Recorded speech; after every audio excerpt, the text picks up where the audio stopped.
골다공증일 때 골절되는 게 가장 무섭잖아요. 그 골절의 확률이 3배 차이가 나요. 그래서 한약을 병행했을 때 0.1이 좋아졌다는 거는 골절 위험이 3배까지 예방이 된다는 거죠.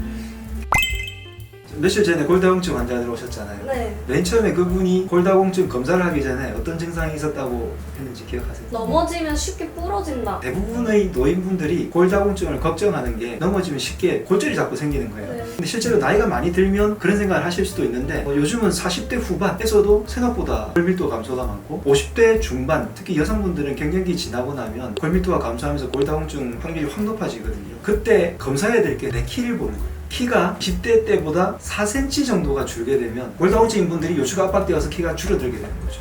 근데 나이 들면 키 원래 좀 줄어든다 하지 않아요? 그 수준이 보통 해봐야 한 2cm 정도?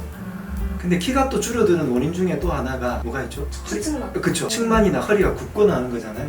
그걸 다 포함하는 수치긴 합니다. 그런데 키가 줄어들고 측만증이 있고 그러면서 허리가 굽는 증상이 같이 있다. 이러면 의심을 많이 해보게 되죠. 그러면 골다공증 있는 사람도 아프기도 해요, 뼈가? 뼈가 자꾸 아프신 분들 혹은 염증이 있거나 하시는 분들이 골다공증을 걱정하시는 분들이 있는데 통증과 골다공증은 조금 별개예요. 골다공증은 말 그대로 골밀도가 약해져서 생활이 불편한 거죠. 부러지거나 혹은 골밀도가 감소하게 되니까 생각보다 이 골다공증 있는 분들이 또 피로도를 좀 많이 느끼곤 하시거든요. 뼈가 약해져서 생기는 증상들이지 아픔과는 조금 다른, 대부분의 아픔은 사실은 근육에서 혹은 인대에서 느끼는 것들이 대부분이고 뼈 자체에서 아프다고 느끼는 건 별로 없거든요. 그래서 아픈 거는 퇴행성 관절염이라든지 혹은 관절의 통증 이런 것들은 다른 영역으로 분류가 됩니다. 그래서 골다공증과 통증은 살짝 별개의 것이다 라고 생각을 하셔야 되겠습니다. 그럼 말씀하신 거 외에도 좀 더 고려해야 될 부분이 있나요? 원인 중에? 굳이 생활 습관들을 얘기하자면 이 습관하고 좀 다르긴 한데 첫 번째는 가족력이 원인이라고 하는 경우가 있긴 한데 사실 가족력은 DNA 유전이라고 부르잖아요. 이거는 제가 볼 때 30% 정도예요. 나머지 70%는 내 생활에서 전부 관리할 수 있어요. 이 생활에서 주의해야 될 게 뭐냐? 첫 번째, 뼈의 밀도를 자꾸 줄이는 것들이에요. 그게 뭐냐면 먹어서 자꾸 내 뼈 속에 있는 좋은 성분들을 밖으로 빠져나가게 만들어요. 제일 대표적인 게 술. 두 번째, 흡연. 흡연에서 제일 안 좋은 게 사실 폐라고는 알고 계시지만 저는 개인적으로 폐보다 위장이 더 나빠진다고 생각을 하고 위장이 나빠져서 소화기의 개통이 안 좋아지면 피의 혈관의 흐름을 막는 게 더 나쁜 거라고 생각하는데 그래서 흡연을 하면은 소화기에서 영양소 흡수를 방해를 하고 혈액순환을 막아버리기 때문에 뼈까지 영양을 공급을 못하는 거죠. 그래서 흡연하시는 분들. 세 번째 아주 중요한데 청량음료 많이 드시는 분들이 뼈의 골밀도가 자꾸 빠져나가요. 그럼 가족력 없어도 청량음료 많이 먹으면은 그렇죠. 그래서 우리가 보통 말하는 식품 첨가물들, 청량음료 이런 것들을 먹지 말라고 하는 거는 몸 안에서의 좋은 영양소가 자꾸 빠져나가는데 어릴 때는 잘 모르지만 나이가 들수록 근육이라든지 이런 게 감퇴하는 거는 내가 좀 나이가 들어서 그런가 보다 하는데 실제로 근육 감소하고 다른 게 감소하다가 장기 기능까지 나빠지다가 나중에 골까지 나빠지면 이게 역순이 되기 힘들잖아요. 미리 그런 걸 조금 덜 먹으라고 하는 거죠.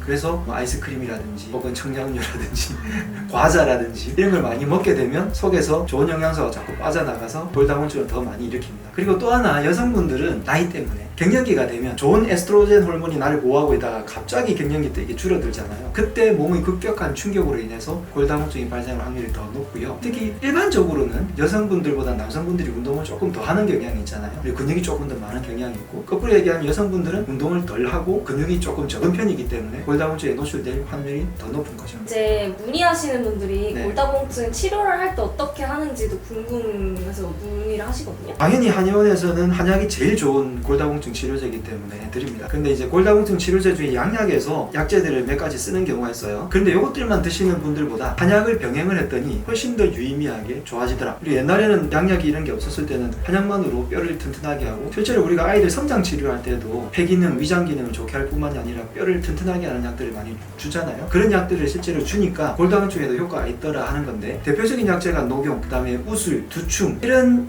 약제들을 가지고 실제로 환자분들께 투여를 해봤더니 요추 같은 경우에는 골밀도가 0.1이 더 높아지고요. 대퇴부 같은 경우 0.8이 더 높아지는 것을 환자분들 통해서 그 정도까지 높아졌다는 거죠. 0.1이면 어떤 정도인지 아세요? 아니요. 골다공증일 때 골절되는 게 가장 무섭잖아요. 그 골절의 확률이 3배 차이가 나요. 그래서 한약을 병행했을 때 0.1이 좋아졌다는 거는 골절 위험이 3배까지 예방이 된다는 거죠. 한약이 일단 처방이 좋고 그 다음에 약침 치료, 약침 중에서 이제 골 밀도가 어느 부분에 더 나빠졌는지를 파악하는 것도 있지만 골 밀도가 감소하면서 내가 특별히 더 감소된 부분들이 있어요. 그런 부분들과 함께 주변 근육들을 같이 강화시켜주고 인대들을 재생시켜주는 치료를 하게 되면 뼈가 훨씬 더 튼튼하게 됩니다. 그리고 간혹 추나 치료가 도움이 되는 경우도 있고요. 무엇보다 이제 환자분들께 생활 습관으로 우리 실장님들이 체크해 달라고 제가 말씀드리는 거는 먹는 것들이잖아요. 그래서 아까 말씀드린 뼈에서 빼나가는 거를 먼저 금지를 시키시고, 두 번째는 도움이 되는 먹는 것들 있잖아요. 근데 요즘 사람들 중에 탄단지가 모자라서 문제가 생기는 분들은 제가 볼 때 거의 없는 것 같아요. 근데 이제 플러스에서 항상 제가 채소를 많이 강조를 드리는데, 소위 말해서 뼈에 좋다고 하는 영양소라고 한다면 칼슘, 또 멸치 속에 칼슘뿐만이 아니라 비타민 D 그리고 인 이런 것들 얘기하는데, 그런 게 많이 들어있는 게 멸치도 물론 맞긴 하지만 탄수화물, 단백질, 지방 말고 미량 영양소도 다 어디에 들어있냐면 채소들에 다 들어있어요. 그래서 채소들을 골고루 챙겨 먹어야 되는 거고요. 탄수화물, 단백질, 지방이 물론 뼈를 아주 중요한 요소긴 하지만 얘네들이 소화 흡수돼 가지고 뼈 쪽으로 몰고 가게 하는 게 채소들에 있는 미량 영양소들이거든요. 그래서 채소를 먹어줘야 탄수화물, 단백질, 지방 그리고 나머지 영양소들도 다 제대로 흡수되고 더 알차게 구성이 되어서 뼈까지 튼튼해집니다. 그리고 채소 중에서 가장 중요한 부분이 뿌리가 영양소가 제일 많고, 어떻게 보면 한약은 이 뿌리들을 약으로 응용하는 거니까 그래서 효과가 더 나는 거예요. 먹는 거 말고는 운동이 중요하겠죠? 그렇죠. 운동 중에서는 수영보다는 육지에서 하는 운동, 중력이 없는 운동, 수영 같은 운동들은 뼈의 밀도를 좋게 하지를 못해요. 뼈라는 건 재밌게도 충격을 주면 뼈가 더 다쳐집니다. 첫 번째는 유산소 운동을 많이 권하는데, 골다공증이 있는 분들은 이거 외에도 반드시 근력 운동을 병행해 주는 게 좋은 게, 뼈에 영양을 공급하는 건 다 근육에서 혈관을 통해 가지고 뼈 쪽까지 영양을 공급을 해주고 뼈들의 안쪽에 있는 부분들을 치밀하게 만들어 주잖아요. 그래서 근력을 강화시켜 주는 게 훨씬 더 좋아서, 그래서 근력 운동을 병행해야 되고, 전 세 번째 이 운동을 정말 중요하게 여깁니다. 골다공증 환자분들께는 균형 운동을 꼭 하라고 해요. 그래서 자세를 한 다리를 들고 있는다든지 T자 운동을 한다든지, 혹은 균형을 잡게끔 한 발로 콩콩 뛰는 연습을 한다든지 까치발 들기를 한다든지, 이런 식의 균형 운동을 해주면 골다공증 환자분들에게 굉장히 도움이 돼요. 그래서 운동도 단순하게 유산소라든지, 유산소도 달리기, 등산, 줄넘기 이런 것들이 있는데 그런 걸 해주시면 당연히 좋은데, 근력 운동과 균형 운동을 같이 병행해주면 골다공증 환자들에게 훨씬 더 도움이 돼요.